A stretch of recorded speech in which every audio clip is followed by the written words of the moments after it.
ku la yëg nga yëg sa bopp ku la gisul nga gis sa bopp.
Demba Diak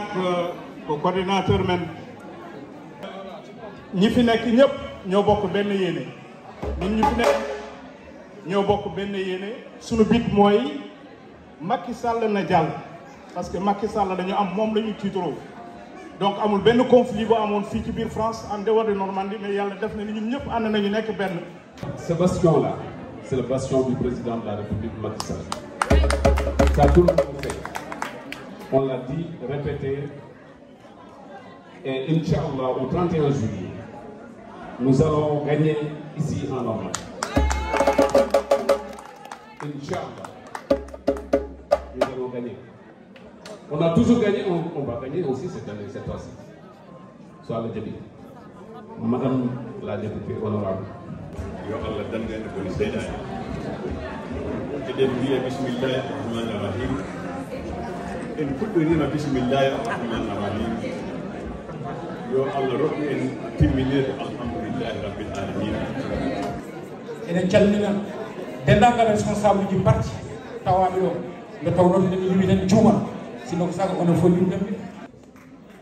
Vraiment merci beaucoup parce que dimanche dernier aussi on a vu que vraiment votre leadership, vraiment, ça a été très confirmé. Et également, vous avez su faire preuve de grandeur, un esprit de grandeur. Je remercie aussi mes sœurs. Tout ce que j'ai oublié, vraiment, je vous remercie pour le soutien depuis le début. Mais l'important, comme on disait, c'était l'intérêt collectif. Et quand on voit l'intérêt collectif, c'est le fait aussi, quand on voit un TER qui vient au Sénégal avec 6 millions de personnes aujourd'hui, jusqu'à ce jour, plus emprunter le TER, vraiment c'est ce qu'on attendait. Donc, salam alaikum.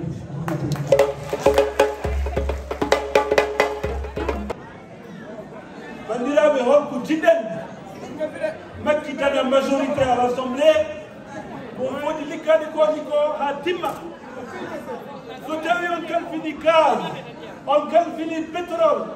Sonko e Dias gande on danata lawol dade ma yon danata ɗum soɗon jiɗi majorité ale sago tinnoɗen jehen goto ɗen makki le président Macky Amadou Boudi Demba Seydi Sanjam Seydi Taw yettim sada woni pasam tan ko jiɗɗomi min jiɗanɗomi jaam on ko pasam ndeɗe fasnima dara wuro yaɓe waɗi mali gay siri mali hamadi gueto jakki fano mbayna ko juweli gere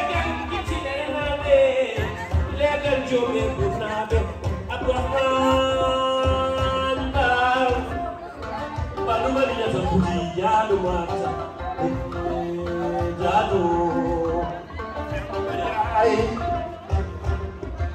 dama sayini ababa ko mandare wuro ko li mangale jira onon fof vraiment on mbaɗama remercier on mbiyama yon jokku golle rendez-vous o ko 31 juillet d'ici là kala ko sohli min gaddoy ɗum mbaɗen hen ha Macky Sall heɓa majorité assemblée nationale en commençant par la France par ce que kala to fiye Sénégal so fiyani e France o weltay yo Allah hokken noon victoire o France le 31 juillet inchallah ha jottoɗen ɗo mbaɗen ɗum fete merci beaucoup on jarama. Je rappelle tout simplement que c'est le président Macky Sall qui est le premier à Wattude Normandie Hakili. Et en choisissant notre sœur, l'Amazone du parti, la lionne du parti, Madame Adja Astou Fall, comme candidate titulaire, je pense que Macky Sall a confirmé effectivement son attachement à cette belle région, la Normandie, mais son attachement à toute l'axe A13. Wow, Adja Astou Fall, Madame l'honorable, ñëw nañ fii ci sa fief ñëw nañ fii ci sa base ah xel dal na wax dëgg yàlla li may njëkk wax je te tire mon chapeau ndax wax dëgg yàlla man damaa dawal depuis Paris ba fii waaye li ma teg man ak yàlla moo ko xam te yow lu xew Paris yaa nga fa di leen encourager di leen wax ne vraiment waa Normandie ah ay Amazone ngeen ay guerrier ngeen ndax aller retour Paris Normandie yombul waaye yow xam nañ sa détermination man li ma gën a indi tey députation bi la li ma investir waaye yow femme de caractère bi nga nekk référence bi nga nekk loolu moom gën a tax a indi tax a ñëw ndax da ngay nit koo xamante ne soo jàppee loo bàyyi moom la xamee Tata Astou léegi dafa yàgg waaye xam naa ne malgré que caractère bi nga am femme déterminée nga femme boo xamante ne dangaa bëgg président Macky Sall dangaa bëgg Sénégal te démontré nga ko tey si sa fii si sa base fii si sa fief ñoo ngi lay encouragé di wax ne am nañ yaakaar ci yow ne soo demee assemblée nationale ah xam naa ne doo fa dem rek di fa tàccu ak di fa nelaw kon nag kontaan nañ ci yow di wax waa Normandie l'autre pays du fromage le 31 juillet ah ñoo ngi lay soxla nañ leen président Macky Sall man li ma xam ci discours am musul wax te waxul waa Normandie moom da ngeen a nekk ci xolam kon nag démontré leen ko le 31 juillet li ngeen def nii tey ah lu rëy la ndax wax dëgg yàlla malentendu bi nekkoon ci seen diggante fexe ngeen ko ba dindi ko ngir yàlla ak ñoo leen tege président Macky Sall kon nag le 31 juillet tous aux urnes teel a dem teel a voté teel a gagné. Tout ce qu'on a besoin au niveau de l'Europe, que dina défendre loo xamante ne nii peut-être même ce sera en dehors du président Macky Sall mais président Macky Sall man franchement chapeau le président Macky Sall. T'as bien choisi et on sera derrière toi ma soeur. Astou Fall xam naa la xam nga sama famille xam nga ku ma doon xam naa ki nga doon Baye Fall bi nga doon tu es une battante vas-y on est derrière toi merci. Tata Astou Fall ñaari kàddu la am may yëkkati fii ci sama ndigalu yaay sa xarit ci sama ndigalu yaay ki nga xam ak ki nga miin ak ki nga bokkal géew politique koo koy jaari baax la conseillère économique sociale ak environnement commune Oulado, Sidi Baye, Moussa Diaw, Ami et Aïssat et Daya et Djara Tadja, sont multi académie Djoum, tous les jeunes de Elbeuf sont dit d'arder à même politique ha hande aussi va vous de Tata Astou Fall. Parce que woni commune ko benni kono il faut me hala aussi ko kemi encore. Parce que so liggéey sukabe en fewne wan mawɓe wiyoɓe Farman Gaydou a natti wonde responsable des jeunes o yan natti wonde responsable de communication et goɗɗum tata Astoufal ummo daro wiya ɗum wonata ɗo e Elbeuf vraiment hamin jarnoma hamin bima notre maman ya jogoro jaam e yo Allah wallu en e victoire le 31 juillet kali gila min nani a waɗama investir minen min mbi wona an waɗa investir ko minen voilà mi salminima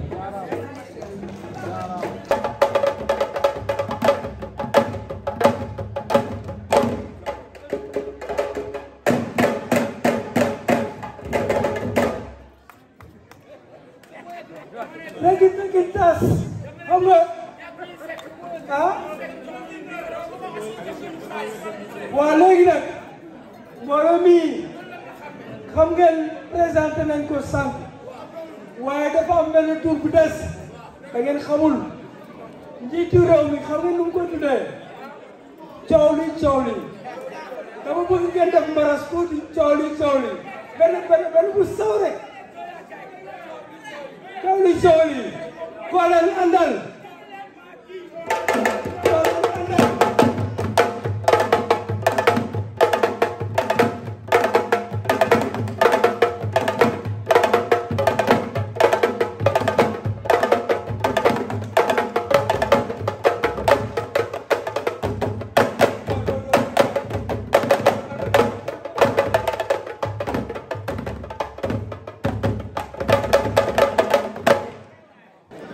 Bismillahirrahmanirrahim.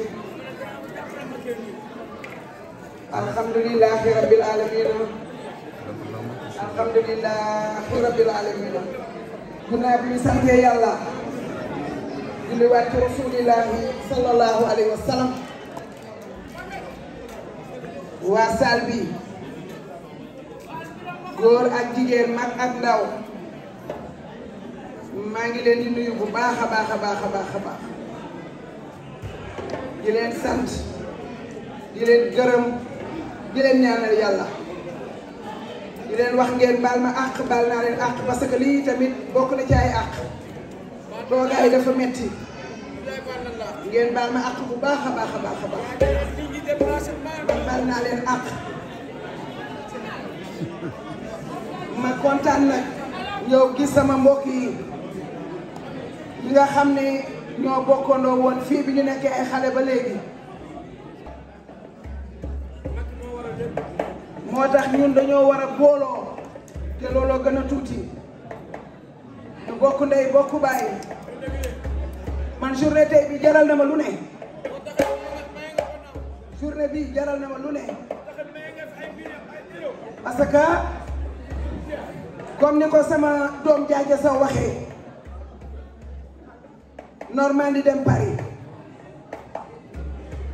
Normandie dem Paris jaajoo du ay fond yàlla boo nekk ci bouchon dara waralu ko pour defar suñu réew pour buñ dee defar suñu réew ñu bokk ci may ñëw la di nuyu nag ñi nga xam ne ñoo jóge fu sore ñëw ñi ñibbi ak ñu des ñëpp maa ngi leen di nuyu di leen balu àq may nuyu nag sama benn doom boo xam ni damay ñëw Paris mu teral ma benn teral boo xam ne damaa tiit pourtant bi ma ko xamee yàggul mu ne mère man dama la bëgg Jeannette Diouf yal na la yàlla fay Adama Kele la yal na leen yàlla fay sama doom yooyu waaye Joël Pereira man de dama sant Fall mu neex rek waaye day naa noppi rek Pereira sant boobu neex na ma macha allah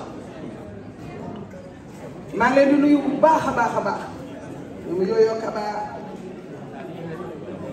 ñoom Adima Diallo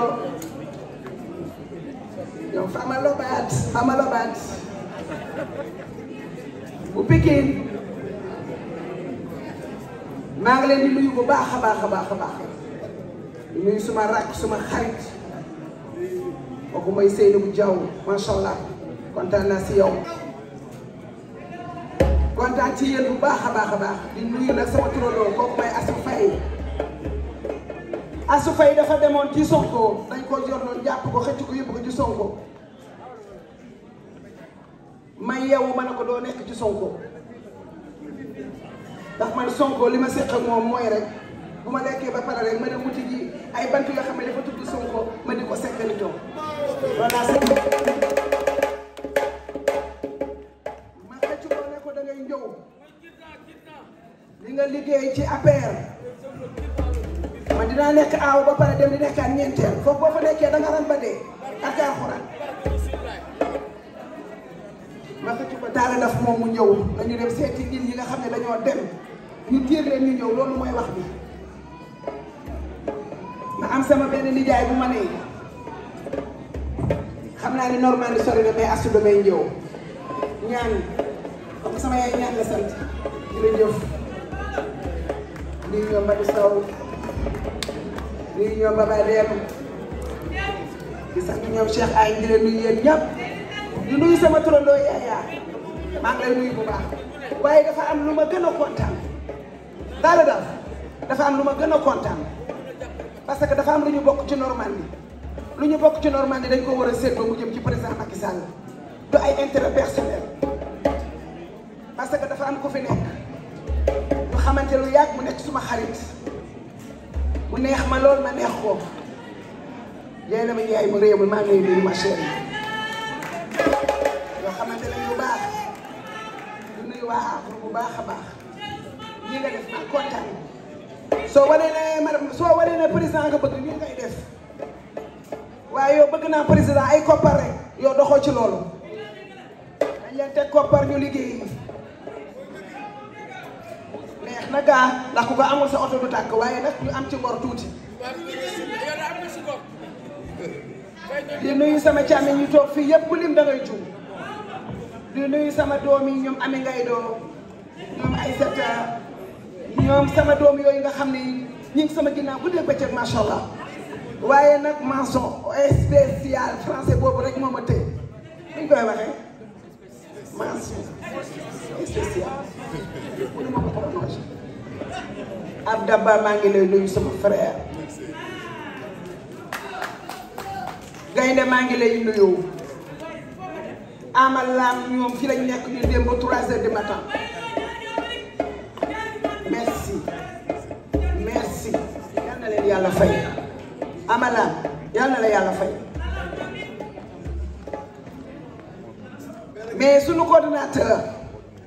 muy Demba Diagne damay ñëw ci moom ndax Demba ma wax leen nag Demba daf maa yaboon de comme nga xam ne damaa baax trop Astou dama gardé sama doom yi waaye xam na fu muy dugg maa gën a gardé ay doomam mais boobu moo xam fu muy dugg nag loolu moom lu jar a lijjanti lu woon mu ñëwee jox ma doomam yi ñu toog sama kër ndeysaan ba heure bu ko neex mu ñëw soo gisee ma rek bu ko waxee sama xarit la sama lépp la mais seytaane comme ni ñu ko waxee bu ñëwee rek ñëw na Seydi Diack rafet na xol lool waaye nag dañoo bëgg nag nga gën a taxaw dem ba nga dëgër su la joxee xaalis laa lay wax bu àndatee kenn di toog di wàññi woo ma man wàññi rek laa mën te day jub dégg nga loolu rek mooy yàq affaire seetlu ko ba mu leer ndax xaalis président Macky Sall boobu da koo yéene ay militants fii ci Normandie sama frère la sama xarit la loolu rek laa koy digal di nuyu sama turandoo sonn lool yaram bi taxu koo jag neex waaye dafa ñëw Dokara Penda Kulbali maa ngi lay nuyu bu baax a baax a baax di nuyu waa Miro yëpp di nuyu sunu chéri boobu doon ci sa wet buubu maa ngi lay nuyu bu baax Touré macha allah merci beaucoup di nuyu nag Dieyna ba dem mention spéciale avec ton belle vidéo macha allah Dieyna ba nuyu naa la bu baax di la fóon yàlla na ko yàlla fay Dieyna ba ko ne sa wax yu rafet sa vidéo yu rafet Dieyna ba ko ne maa ngi lay nuyu bu baax a baax il faut ma nuyu yéen bàyyi ma rek direct il faut ma def ko tey métti na mais il faut ma def ko di nuyu nag gën a nuyu nag sama mbokk Haalpulaar yi bii maam sama mbokk Haalpulaar yi man maa leen nopp kenn mënu si dara maa leen nopp commune Bonne Amoureuse de vous madame Assou Fall kan la nopp Haalpulaar yi dëkk Elbeuf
nañ leen liggéey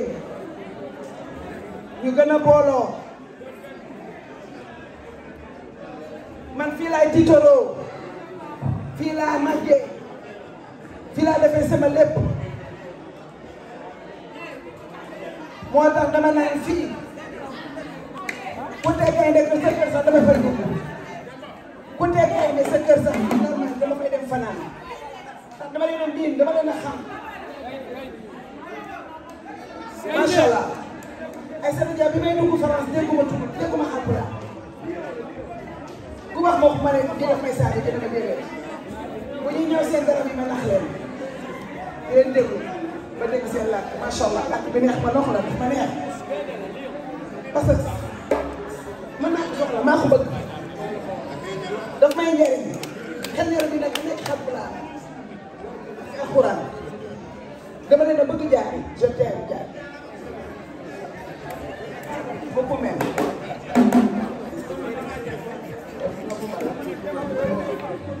yaa ngi dee may dégg di leen nuyu bu baax di kontaan ci li ngeen ñëw di kontaan ci ñoom Talla Daaf di kontaan ci ñoom Aïssata Dem sama doom jaari ba Koyta merci beaucoup Koyta mos nga ma génne ci l'hiver ma taxaw ci Paris mu sedd guy mu ne ma ngay dugg si baar mu ñuy fayal ñuy lekk bu ñu ko fàtte mukk boobu président moo ñëw macha allah di nuyu sama maat madame Mbaye gis nga normal ni mu soree pourtant ñoo ko bëgg il faut ku bëgg liggéey da ngay sonn bala ngay am lu neex da ngay sonn ba pare bu loolu weesoo may nuyu Idi Gueye Idi Gueye maa ngi lay nuyu bu baax a baax a baax su ma jëlee micro bi pare te tudd bala ñu nga ne asuba xanaa dañuy xanaa dafa naan dara day topp sama ginnaaw ne ma maa ngi sa ginnaaw bu ragal dañuy liggéey te loolu la ma sa wax dëgg yàlla luy ma Seydou Gueye nami ari gallema adabi kam bisimila galle wo ko gallema góori ba bonani hay bat moom moo ñu recevoir moom góori ba macha allah maa ngi lay nuyu bu baax ndax ñoo màggandoo fii nag xamante nañu bu baax a baax li ñaan nag jinax day bari pax jinax dafa war a bari pax du dugg di génn waaye bu fekkee da nga bëgg a dugg ci benn pax boo xam ne dafa lënd nga nag tax fa rek doo génn mu moo tax ma génn ci pax bi woon dajale ñii jël sama risque mais dañuy ñëw jàppale président Macky Sall man Adja Astou Fall du bëgg a nekk député moo tax ma def lii ndax defoon naa ko fi defaat ko fi ndax sama yaram lii rek la bëgg man sama xol lii rek la bëgg sama xol bi lii rek la bëgg dajale macha allah dafa neex yàlla def jàmm maa ngi nuyu sunu mbokk gawla yi ñu la nuyu bu baax a baax di nuyu sama sœur maa ngi lay nuyu bu baax a baax Sarr maa ngi lay nuyu fi ngeen def dafa sori Essonne macha allah ak Seydou Fall sama nijaay ak sama taat ñooy xel tudde ko doom ak sama fi Seydou wax ma doon ñëw te ak nit bu baax la macha allah asu bi bu ñu ko gisee ba léegi benn nit la du ñaari nit mosul changé man nag xam naa ne mënuñ ko jox liggéey mun na mun attan na ko te dina ko yore incha allah attan na ko dina ko yore ndax dafa liggéey boo xam ne bu am personnalité nit bu amee personnalité dina jox benn nga ko yéene Seydou Fall bu ma gàtt jërëjëf Sarr may nuyu ñoom Cheikh Agne mi nga xam ne la jël ma lool Cheikh Agne ci micro dafay ma mboora maa ngi koy nuyu bu baax moom Cheikh Agne di nuyu Baba Dem maa ngi leen nuyu bu baax di nuyu ñoom Thiaba ñoom Manisal ñëw nañ ba dem Ramata Kane moom dafa gis songu ma macha allah parce que ñun ñoo yàgg nag ñoo nekkoon nag mënuñoo bañante nañ leen jàpp kenn bañ a tay ñu jàpp liggéey ah Ndeye Khady Diédhiou woo ma depuis barkaat ci démb sama doom jooju macha allah di leen nuyu bu baax a baax a baax ñoom Mariba di nuyu sama xarit Ngoné Yafa sama seexu Makka sama xarit Makka macha allah maa ngi lay nuyu bu baax ba faa ñëw maa ngi koy nuyu di nuyu nag honorable député dagg naa fi la bi baax na si moom maa ngi lay nuyu bu baax a baax ñu góorgóorlu Sidi Kane baax lool macha allah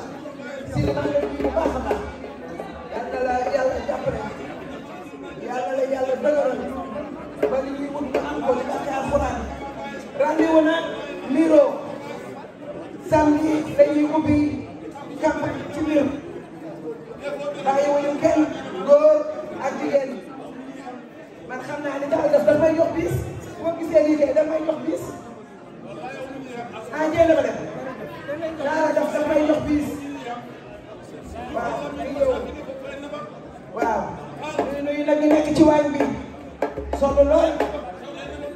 ñoom daa doon ñu koy nuyu bu baax a baax ak yaa ay saw ñu ngi lay nuyu bu baax ci waañ bi macha allah yal na yàlla def jàmm ku ma limu daal di nuyu Ndoye aussi maa ngi koy nuyu bu baax moom it taxañ lu tàng jër jox ma kooku Ndoye maa ngi koy nuyu bu baax a baax di leen nuyu di leen gërëm di nuyu ndeysaan sama frère bi toogoon fi xanaa dafa ñibbi Dora maa ngi koy nuyu bu baax di ko gërëm waaw taale la ñu gën a góorgóorlu ñu gën a jàppante ñu gën a liggéey da nga gën a na xool nag nit ñi nag di leen gestu di leen neexal mooy sa liggéey waaye téléphone bi ku la woo nga def allo moom des fois bu ma ko woowee dina am yaakaar président bi sama wet di nuyu ñoom Cheikh Fall maa ngi lay nuyu sama frère Cheikh Fall démb na ñëw Sénégal dama ko wax ne ma am benn problème ma soeur c'est normal maa ngi lay nuyu bu baax di nuyu nag Cheikh Sidi Sila maa ngi lay nuyu bu baax a baax ay jàmbaar ngeen taxaw nii bu ñu feeñee yéen la ñu ngi leen di sant bu baax a baax macha allah yi dafa métti yi dafa métti Kaja maa ngi lay nuyu Kaja Diallo Bourma maa ngi lay nuyu macha allah dox nga bu baax a baax ci média si yow Kaja xam naa yow Kaja Diallo Bourma macha allah maa ngi lay nuyu bu baax a baax yàlla na yàlla fay yàlla na yàlla fay merci jërë ngeen jëf ñoo ko bëgg a yow sama chéri ko maa ngi nuyu di ko ziar leen nuyu yéen ñëpp di nuyu nag waa Arma yëpp daal parce que damay juum waaw maa ngi leen di nuyu yéen ñëpp waa Arma yi maa ngi leen di nuyu merci beaucoup bisous maa ngi leen di nuyu yéen ñëpp may mën a gay sonn ba bëgg a dee Oumou Thiam Tokora mi saminima Tokora Oumou mi saminima maa ngi leen di nuyu bu baax macha allah ak ñi ñëw yére yi ñoom rek jaarle kambe wadi ñoo ci butit Sira Thiam mi saminima maa ngi nuyu yéen ñëpp waa Afur nag dafa am ku ma ci tekki teg mu fa nekk di nuyu waa Afur yëpp waaw waa Afur yëpp maa ngi waa dama sekki teg mu fa nekk waaw maa ngi nuyu yéen ñëpp ñi ñëw daal yéen yi kontaan naa si waa Vernon ñu ngi leen di nuyu bu baax ñoom Dieng ba Kone macha allah waaw ñoom Seydou Soumaré di nuyu waa Elbeuf yëpp bàyyiwuma kenn ñoom Dieng Ba mention spéciale ma chérie maa ngi lay nuyu baax Dieng Ba maa ngi lay nuyu bu baax a baax kontaan naa. Président du comité électoral de Benno Bokk Yakaar, qui est par ailleurs le coordonnateur du parti de l'APR, le camarade Amadou Talla Daf. Je voudrais que vous l'applaudissiez, mais avant qu'il descende, je voudrais saluer tous les cadres de Benno Bokk Yakaar qui sont là. L'opposition, là, lañ mën a def. Xamu leen ko. Ah, c'est dommage. Il faut que de la démagogie et de la délation. Opposition tey lan mooy seen credo mooy maanaam jox leen ñu majorité assemblée nationale pour troisième mandat ba ci am wala jox leen ñu majorité assemblée nationale dinañu doon premier ministre yooyu yëpp c'est du faux et archi faux parce que ñaari ñu ko yàlla même bu ñu nekkee majorité mënuñu doon premier ministre donc bu leen déglu ils savent faire que du mensonge et accès leurs camarades, comment ça s'appelle? On va saluer ma petite on va donner la parole au coordinateur. Mais avant cela, saluer la présence de notre conseiller général, le camarade Amadou Diallo.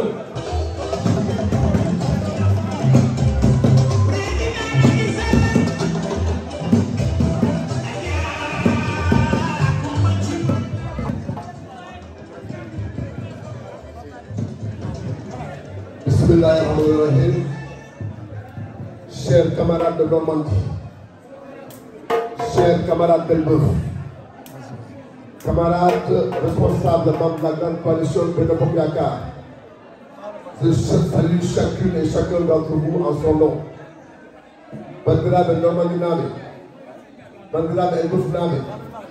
mi salmini ɗum fof miɗuma yetto ɗum. Astou Fall,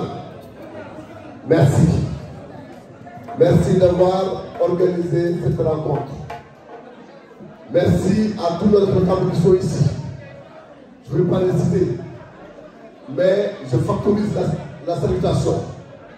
Salutation à nos camarades députés, Sidi Amadou Kane, Diadji Sow, Koumba Déri Ba, Mamadou Mokhtar Ba, Diadji Badji, parce que c'est pour cela que nous sommes là ce soir. Mais au moment où je prends la parole, résonne dans mes oreilles le cri du cœur du président Macky Sall ce vendredi 10 juin 2022. Lorsque, recevant la délégation de la Normandie, il vous a appelé à l'unité, à la cohésion. Bandiraɓe Normandie naaɓe, Sangali Tebego de Kongol, Artel de Pop, ko era au président Macky Sall et le Normandie naaɓe. Pour la première fois dans ma vie, notre président, Jimmy président, wi Diallo nekkam Diafo nekkam so tawi wonko mbaɗi noon Diallo nekkam Diafo nekkam so tawi no mbaɗi ɗo wonko mbaɗi on Diallo nekkam Diafo nekkam ɗum noon bandiraɓe chers camarades, le fait que nous soyons réunis aujourd'hui et de voir que la Normandie est en voie de normalisation, moi je vous dis bravo et je vous félicite. Parce que la Normandie a toujours été dans le cœur du président. Et il m'a toujours dit, là il faut reprendre avec la Normandie. Aujourd'hui, ce que j'ai vu sous l'impulsion d'Astoufal, sous l'impulsion des sages de la Normandie et de Boeuf, moi je vous félicite et je vous dis merci. Parce que des fois on dit que le combat le plus honorable est celui qu'on mène contre soi-même. Chacun a pris sur soi-même pour qu'on parvienne aujourd'hui à l'unité, au rassemblement. Je vous dis, camarades, que c'est dans l'unité,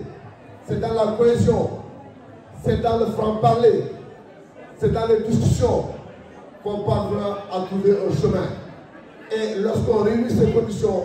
ce chemin-là nous mènera à la victoire le 31 juillet, Inch'Allah Rabbi. Parce que la Normandie représente quelque chose pour le président. Je me souviens, quand il était encore à la quête du pouvoir, on a sillonné la Normandie. On a terminé par un meeting le 6 novembre 2010 au Doc du Havre. Et je me souviens ce que vous avez dit. Aujourd'hui, devant l'histoire, vous pouvez être fiers de pouvoir porter à l'Assemblée nationale quelqu'un qui est issu de chez vous. Je vous nomme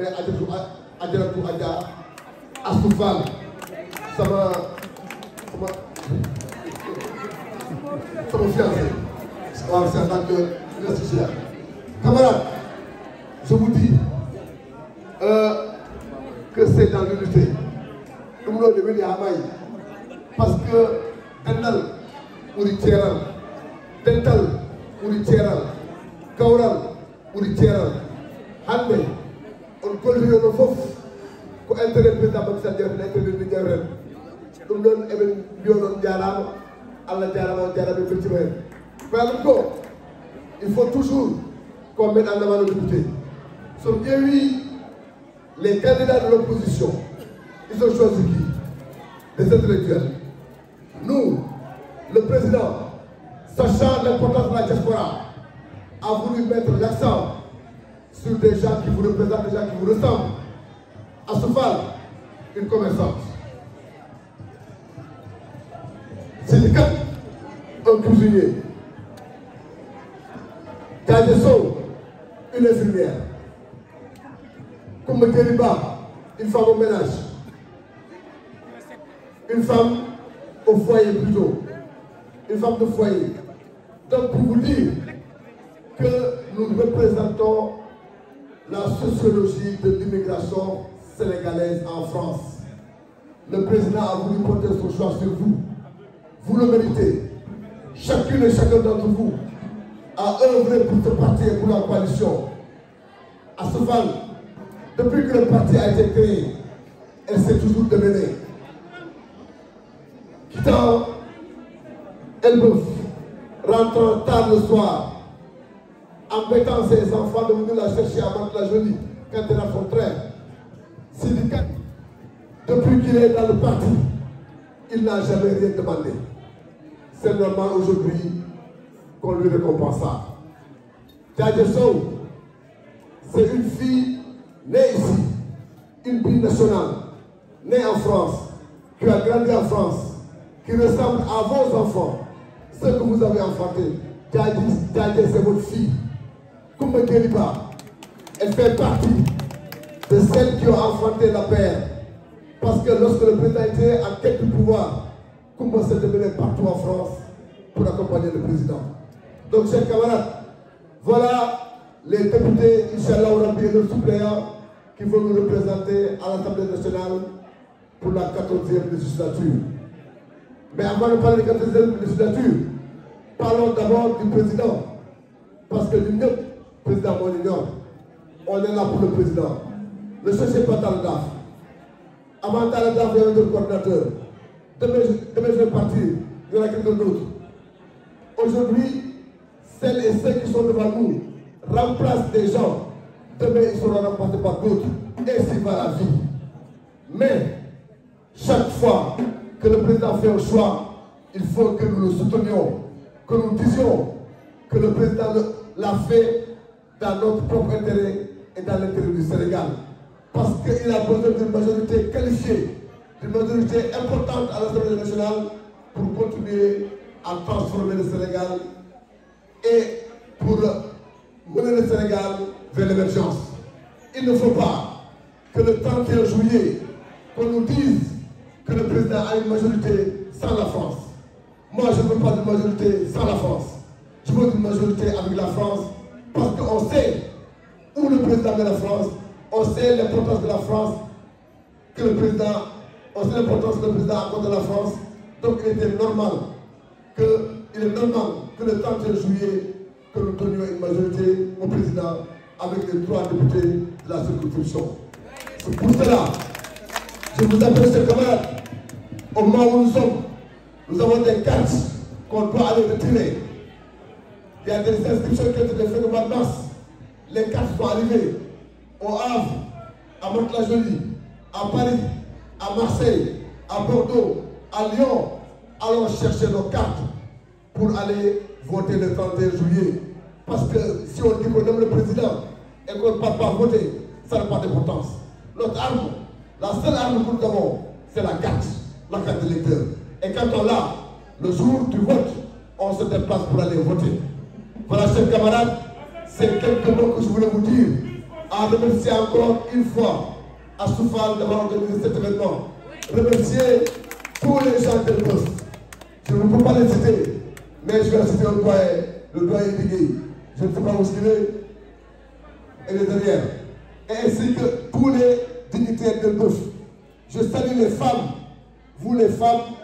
vous êtes le cœur du parti et le cœur de la coalition. Parce que sans vous, le parti ne marchera, la coalition ne marchera pas. Je salue les jeunes, parce que les jeunes, vous êtes l'avenir de la nation. Et depuis quelque temps, nous voyons que votre engagement, votre détermination, chers camarades, ce sont ces quelques mots que je voulais vous dire en vous disant merci d'être venus. Remercier tous les partenaires de la coalition, tous les partis, parce que nous sommes dans la coalition la plus longue de l'histoire politique du Sénégal. Le président tient à cette coalition. Il nous faut la préserver, il nous faut la cultiver. Il faut qu'on puisse encore gouverner le Sénégal jusqu'en 2035, parce que c'est l'horizon du plan Sénégal émergent. Chers camarades, je dis aussi, tous les cadres de Benno, de Réumi, de l'AFP, de l'ALD, du PS, de l'APR, j'espère ne pas avoir du PIT, de Oser l'avenir, tout le monde, tous les cadres, on vous salue, on vous remercie. On a vu le travail que vous avez fait, on vous remercie. Et chers camarades, ne tergiversons pas. Le 31 juillet, c'est le jour de l'élection la plus cruciale de ce second mandat. Nous ne dormons pas sur le laurier. On vous demande d'aller voter très tôt. Prenez vos bus, prenez vos voitures, prenez le métro, allez à pied pour donner une majorité écrasante au président. Parce que nous la lui devons. On la lui doit le président, cette majorité. Chers camarades, Allah jarama vendrare. Binon, ko kamɓe toon gore goo mbinon ko Allah jarama on jarama min beltima ɗo arde hande e eldof e initiative Adjaratou Astou Fall rendini ɗo yimɓeɓe foof hande kadi en beltima par ce que en ji Normandie nena rentere waɗa neɗɗo goto eɗen gandi président de fayi Normandie eɗen gandi président de yiɗir Normandie à chaque fois min kaldi wiyata tala tuppide Normandie hande Allah waɗi on a fait un premier pas et je crois que le 23 aussi e waɗi événement goɗɗo Le Havre e Rosso jaɓi mamin gartu gayene par ce que oɗon jaɓi toppitede par ce que o président yiɗi on o président toppiti on emin ñaagui on noon emin ñaagui on nede élection par ce que saɗa élection sara katala wonta en binditinoma e nder mois de mars hande kat ɗe gari goto mon fof kala bindirinoɗo yo yaaɓe katal mum par ce que so tawi a wiya jiɗi président a wotano président ɗin gilliɗe manki eɓen ñaagui on nde jaaten jande 31 juillet pinen law jeeɗo goto hen garten so Allah jaɓi par ce que président ne sont des majorités importantes ɗum jinnomi ɗon bandiraɓe eɗen jaalno e bofnaɓe par ce que hande ko ɗon bismimin ɗo eɓen jaalno Asufal eɓen jaalno bandiraɓe foof tous les dignitaires de ɗum calminama jarama oɗon rewɓe ɗon emin mbi on Allah jarama jarama par ce que oɗon rewɓe ko ɗon woni ɓerde coalition o par ce que debbo so ala e parti on parti wona parti debbo so ala e coalition on coalition wona coalition eɓe mbiɗo noon bandiraɓe rewɓe yummiraɓe bandiraɓe rewɓe gorgolaɓe Allah jarama on jarama min jiddatde mon min beltima donc assalamu aleykum wa rahmatullahi taala wa barakatuh merci beaucoup ensuite so Allah jaɓi samedi prochain woni meeting d'ouverture campagne o ɓaawo janngo mbatten ɗum ko miro eɗen ñaagade garetede keewal par ce que il faut que mbaɗen démonstration de force